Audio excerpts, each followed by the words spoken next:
the late 3rd century, the kingdom of Greater Armenia was on the verge of being wiped off the map.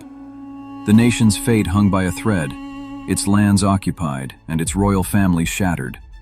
But a new king was coming. He hadn't grown up in Armenia. Smuggled out of the country as a baby, he was raised and educated in the heart of the Roman Empire.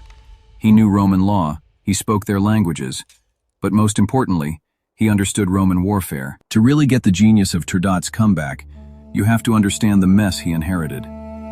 Around 252 AD, the Sassanid king Shapur I conquered Armenia. Trdat's father, the Armenian king Khosrov II, was assassinated by an agent acting on Sassanid orders, and the kingdom fell into chaos. For decades, Armenia was little more than a province of the Sassanid Empire. The Armenian military at the time was based on the Nakara system, a collection of noble houses that were expected to raise troops for the king. While these soldiers could be brave, their strength was in heavy cavalry. The Sassanids had one of the most feared armies of the ancient world, with elite Savaran heavy cavalry, huge numbers of infantry, and skilled horse archers. Against this combined arms force, the Armenian system, which relied on the shifting loyalties and strengths of different nobles, just couldn't hold up. While Armenia was under Persian rule, Trdat was growing up in Rome. He didn't just get a classical education. He was immersed in the most successful military culture the world had ever seen. Ancient historians like Movses Koronatsi paint a picture of him as a powerful warrior. One popular story, likely a legend to boost his reputation, even tells of Trdat fighting a Gothic chieftain in single combat on behalf of the Emperor Diocletian, and winning. But Trdat's real weapon wasn't just his strength. It was his understanding of Roman military thinking. He saw that Rome's power wasn't just about heavy infantry, but about the system, discipline, logistics, and combining different unit types on the battlefield. This Roman philosophy seems to have been the key to his military revolution. Trdat's return to power was his first great strategic move. He knew battlefield tactics meant nothing without a grand strategy. His enemy was the Sassanid Empire, and their biggest rival was Rome. With Roman backing, he first made his move to reclaim his throne around 287 AD, taking advantage of a brief Persian civil war to push into Armenia and even raid Sassanid territory in Assyria. For a moment, it seemed like fortune was on his side. But the Sassanid Empire soon united under a powerful new king, Narses. Narses threw the full weight of his empire at Armenia, and the fight became too lopsided. Trdat was forced to fall back and ask for more direct Roman help. The final act of the war came in 298 AD. The Roman Caesar Galerius marched into Armenia with a force of about 25,000 men to back up Trdat.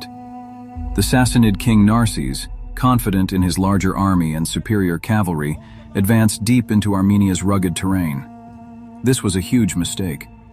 The mountains were perfect for Roman infantry, but a nightmare for Sassanid cavalry. The decisive moment came at the Battle of Satala. While Galerius was the Roman commander, Trdat's role as an ally was vital. His Armenians knew the land, and their support helped the Romans launch a daring surprise attack on the Persian camp. The result was an absolute disaster for the Sassanids. The Persian army was annihilated. Narses was wounded and fled, but the Romans captured his entire camp, his treasury, and even his family. It was one of the most stunning victories Rome ever won against Persia. This victory, won by a Roman-Armenian alliance on Armenian soil, secured Trdat's kingdom. Trdat had won his kingdom back with Roman help, but his next fight would be for Armenia's very soul. If you're enjoying this look into military history, make sure to subscribe and hit the notification bell so you don't miss our next video. With the Persian threat gone for the moment, Trdat turned his attention inward. His next move was just as bold as any military campaign. According to tradition, Trdat, who had once persecuted Christians, was miraculously cured of a disease by Gregory the Illuminator, a man he had imprisoned.